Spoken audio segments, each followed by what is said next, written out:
Hello, my name is Raymond Millian. I'm an attorney at the PCT Law Group, and today I want to talk to you about patents. Patents are a grant by the U.S. federal government that entitles an owner to exclude others from making, using, selling, or importing into the United States an invention. And that invention can be a process, a machine, an article of manufacture, or a composition of matter. And as long as that process, machine, article of manufacture, or composition of matter is novel, non-obvious, and useful, then a patent can be issued. The term of a patent is 20 years from the filing date of the patent application. Now, there are two major types of patents. There are utility patents that cover how something works, and there are design patents that cover how things look. Now let's talk about utility patents for inventions that most of us are probably familiar with. There are two types of utility patent applications. The first is known as a provisional, and the second is known as a non-provisional. Now let's go through those two. A provisional patent application is sort of a temporary one-year patent application that doesn't need to meet the formal requirements of a quote-unquote real patent application, and is typically filed by those who are not sure if they're going to commercialize an invention and just want to get something on file to prove that they invented something on a certain date. A provisional patent application tends to be cheaper and faster to prepare for a patent attorney than a non-provisional quote-unquote regular patent application.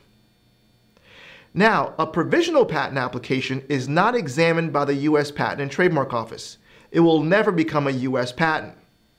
It is simply held by the Patent Office for 1 year until, if and when, the quote-unquote real patent application is filed.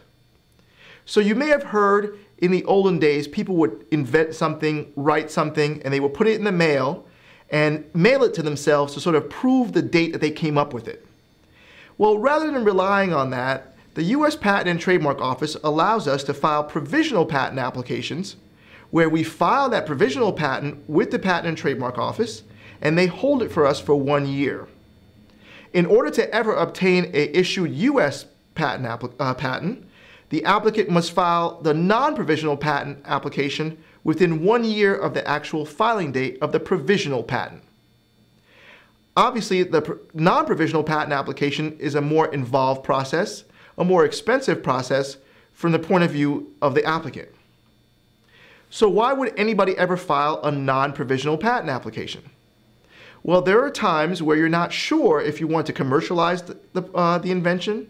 Maybe you need that extra year to raise funds, to seek board members, to seek advisors, to see whether or not your invention is indeed able to be commercialized. So therefore, a lot of people file a provisional patent application as sort of a 1 year option on filing the quote-unquote non-provisional patent application. And here at PCT Law, our attorneys are available to assist you in determining whether you should file a non-provisional versus a provisional patent application and to counsel you throughout the process. Thank you.